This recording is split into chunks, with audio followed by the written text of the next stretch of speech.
Al-Husayn, he says about those people. Now Al-Husayn, it's a whole story about that as well. Because Al-Husayn, he was essentially, actually we'll mention that story in a short while. So this is Al-Husayn. He says, he made a dua against the people who were the Shia, meaning the Shia who sided with him and his family in that tribulation. And he said, "O Allah, if you make them to enjoy for a while, then split them with a splitting, and split them into divergent paths, and do not make their rulers happy over them, for verily they invited us to support us, but then they showed enmity towards us and killed us." Right? Here, Al-Husayn, when he's making this dua, there's actually a history behind this whole incident. Right? And we'll mention that history in a short while, inshallah. But basically, Al-Husayn, before he was murdered at Karbala, he made many, as is found in the books of the Shia, that he made many supplications against those people who initially they claimed to support him, then they backstabbed him. Then they're the ones who actually killed him. The Shia are the ones who actually killed Hussein. Right? They backstabbed him and they killed him. We'll come to that story in a short while. And likewise, Al-Husayn, he says in another supplication, he said, "You people, you hasten to give the pledge of allegiance like birds come, and you flock together like the flocking of moths, then you let go of all of that." He said, "May foolishness, remoteness and destruction be from the taghuts of this ummah, those who throw the books behind their backs. Then you fail us and you fight against us. May the curse of Allah be upon the oppressors." And so the point being here that there are many texts from Al-Hasan and Al-Husayn and Ali bin Al-Husayn as well. All of them who were basically reviling and criticizing these people who were in that time, who claimed ascription to Ali, but they were the most backstabbing of people, cowardly of people. Right? Now, this comes to the story of Al-Husayn.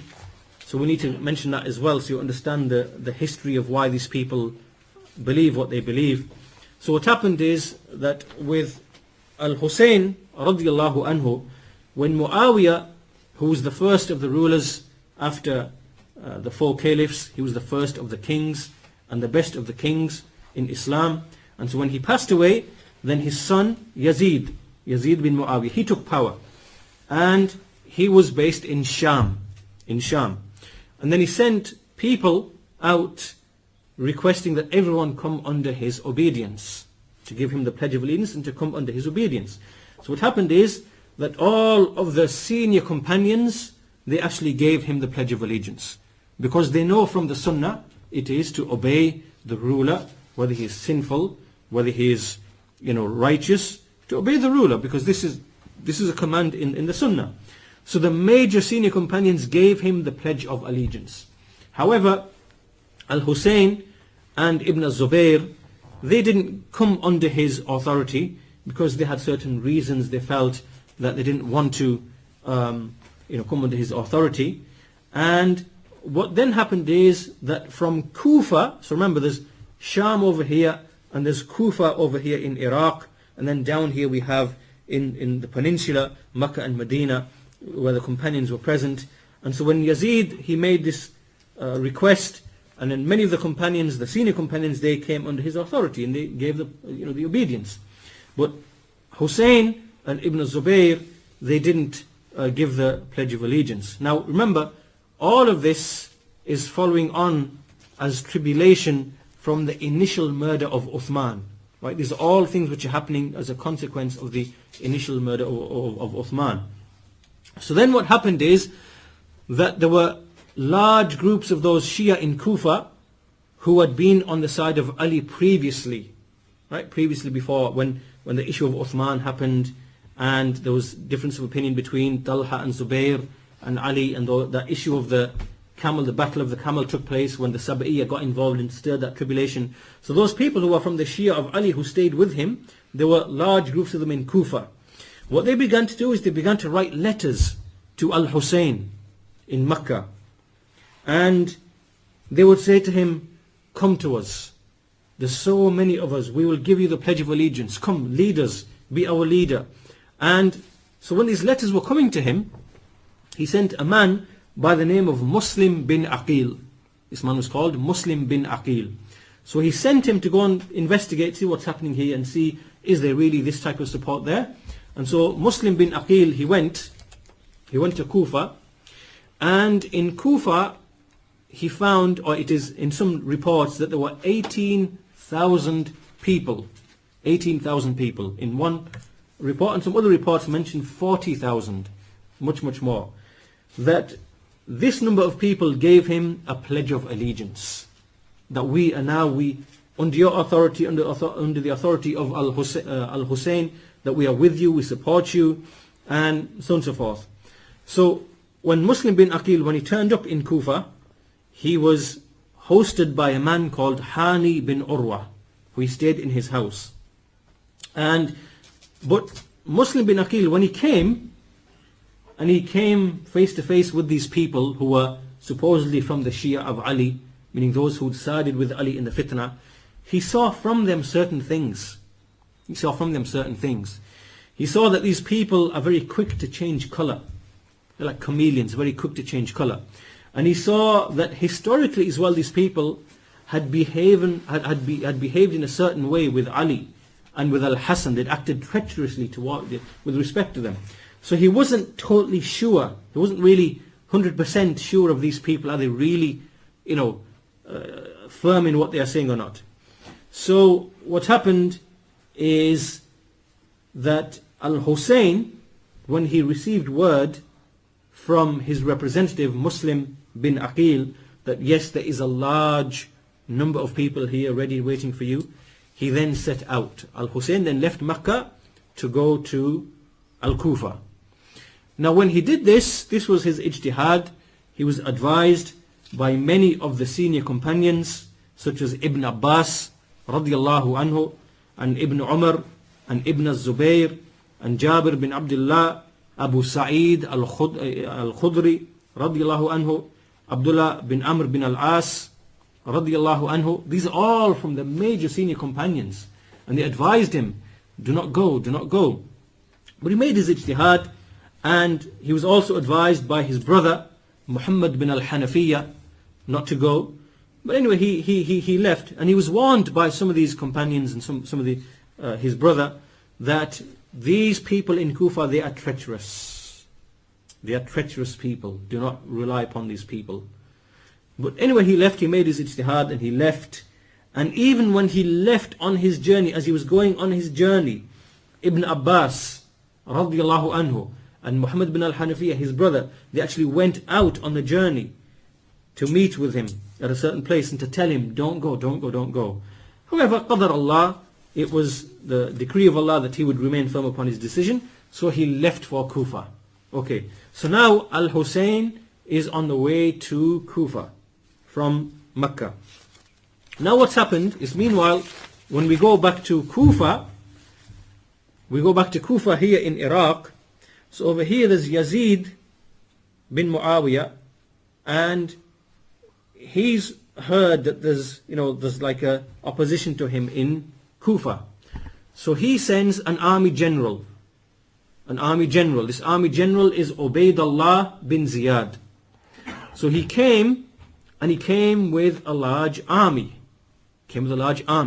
When he came with a large army to Kufa, then those Shia who were from the Shia of Ali, who gave the pledge of allegiance to the representative of Al-Husayn, who was called what? Who was called Muslim bin Aqil. Remember, this man, Al-Husayn sent him to Kufa, and he was given the pledge of allegiance.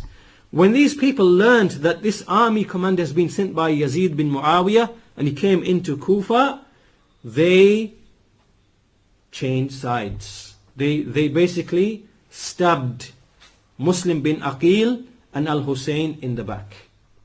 Right? So basically they abandoned Muslim bin Aqil. They left him until Muslim bin Aqil, as is mentioned in the narrations, that he was basically literally left on his own as a single man. Not a single one of these people remained with him. Right? So they just deserted and abandoned him. And what happened as well is that this Muslim bin Aqil and Hani bin Urwa, in whose house Muslim bin Aqil was staying in Kufa, and a third person, Abdullah bin Yaqtar. They were deserted by the Shia, and when Ubaydullah bin Ziyad came with the army, these three were captured and they were killed.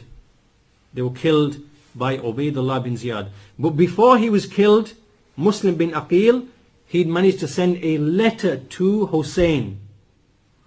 And Hussein was on the journey to Kufa. And in this letter, he said, Muslim bin Aqil, he informed Al-Husayn that the Shia have deserted me and you should turn back. There's no point in you coming to Kufa because these people have been treacherous and they've deserted us. So you should turn back. And so what happened is that those people who came with Al-Husayn, there were a large number of people who came with Al-Husayn, those people also then left Al-Husayn and started making their way back to the home or whatever else, until there was only Al-Husayn left with his family members. So then what happened is, when they were on the journey, they decided to, instead of going towards Kufa, they turned westwards and they came towards Karbala, which is coming back this way now towards the place called Karbala. And so they came to Karbala. And it is here then that when they came to Karbala, that Al-Husayn, this is now in Iraq, he began to speak about these Shia, calling them, as is mentioned in narrations, even in the books of the Shia, that because of the fact that they backstabbed, this backstabbing that they did, that they are taghoots and they are criminals, and many of these things which are narrated about them. It's a sermon that he gave, in fact, and the sermon is documented in the books of the Shia themselves. So then what happened is that whilst they arrived at Al-Karbala, there were some discussions that were taking place between Al-Husayn and a representative of that army commander who'd been sent by Yazid. This army commander was called Ubaydullah bin Ziyad. You remember him, right? He came to Kufa with his army, and then all the Shia, they left Muslim bin Aqil, who's the representative of Al-Husayn. Right? So now what's happened is that when he's reached Kufa, this commander Ubaydullah bin Ziyad, he sent a representative to go to see where Hussein is. And this individual was a person called Amr bin Sa'ad. Amr bin Sa'ad. When Amr bin Sa'ad, he came to Al-Husayn, Al-Husayn said to him, look, there's three things that you should do with me. There's three things. Either you take me to Yazid. Take me to Yazid. Because he knew that Yazid would not kill him. Pay attention to this. He said, give me one of three options. Give me one of these three choices. Either take me to Yazid, because he knew that Yazid would not kill him, or I will turn back and I'll go straight back to the Hijaz. I'll turn around and go straight back to the Hijaz. Or number three, take me to one of the far off border regions of the Muslims and I'll just remain there, and that's the end of it.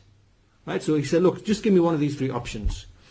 And what happened is that these three requests, like any one of these three requests, wasn't accepted by Ubaydullah bin Ziyad, who is the army commander of his own accord.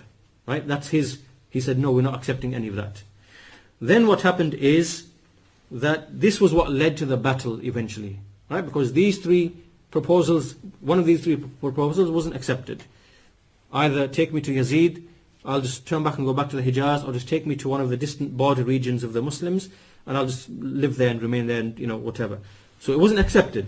So then what happened is that from Kufa, this man Amr bin Sa'd, who was the delegate of Ubaydullah bin Ziyad, he brought with him a group of people, and these groups of people were ones who were from the Shia. They were from the Shia, who were previously with, ascribing to Ali. And these people came, and amongst them was a man called Shammar bin Dhil Jawshan. Shammar bin Dhil Jawshan. And he was the one who actually killed Al-Husayn, radiyallahu anhu. And so a group of them came, and obviously the battle is mentioned in a great detail. So Al-Husayn, he defended his family, and they killed all of his family. But these people are from the Shia of Ali. the ones who killed him. The Shia themselves, they killed Husayn bin Ali radiallahu anhu.